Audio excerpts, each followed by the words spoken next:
Selain itu, Bapak Ibu sekalian, banyak yang merasakan praktik penegakan hukum yang seolah tajam ke bawah, tumpul ke atas. Tajam ke lawan, tumpul ke kawan. Kita tahu, mengamankan kawan politik dari proses hukum adalah obstruction of justice atau menghalangi penegakan hukum. Sedangkan menggunakan instrumen, saya ulangi, menggunakan instrumen hukum untuk menghabisi lawan politik, namanya abuse of power, penyalahgunaan kekuasaan. Kedua-duanya tidak sepatutnya terjadi di negeri tercinta Indonesia ini. Sementara itu, kualitas demokrasi mengalami kemunduran. We are on the verge of a serious democratic regression. Seperti di jurang, sebentar lagi kita jatuh kepada demokrasi yang makin mundur ke belakang. Yang berani bersuara seolah dianggap sebagai musuh negara. Kita yang kritis, PKS, Nasdem, Demokrat kalau kritis dibilang musuh negara. Bukankah negeri ini milik kita semuanya? Jangan sampai ada masyarakat yang merasa terbungkam, takut bersuara di negerinya sendiri. Kita juga tidak ingin kebencian, polarisasi dipelihara, menganga, sengaja dilancarkan hanya untuk kepentingan politik semata. Atas berbagai persoalan tadi Bapak Ibu sekalian, rakyat menyampaikan aspirasinya kepada kami untuk mengusung agenda besar perubahan dan perbaikan di semua sektor kehidupan bermasyarakat dan bernegara.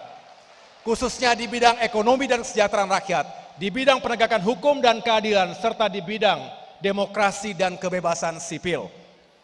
Agenda perubahan dan perbaikan inilah yang juga menyatukan ketiga partai dalam koalisi, sejalan dengan gagasan bakal calon presiden kita, Mas Anies Baswedan, yaitu meluruskan jalan, menghadirkan keadilan.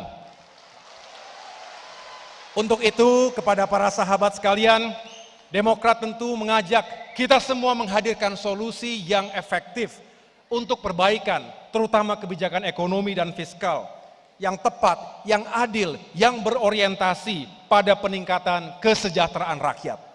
Agenda perubahan dan perbaikan yang lain adalah mewujudkan tata kelola pemerintahan yang tentunya baik atau good governance yang tidak lepas dari prinsip-prinsip transparansi, akuntabilitas, dan juga partisipasi. Itulah agenda utama kita. Untuk mewujudkan good governance ini tentu dibutuhkan karakter dan kapasitas sumber daya manusia Indonesia yang unggul, yang produktif dan juga berkarakter.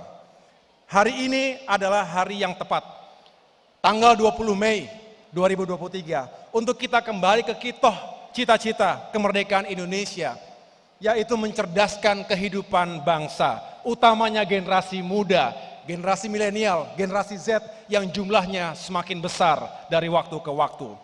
Kita ingat momentum sejarah 20 Mei 1908 dan reformasi nasional 21 Mei 1998, bahwa generasi muda terdidik yang telah terbukti menjadi motor penggerak perubahan bangsa.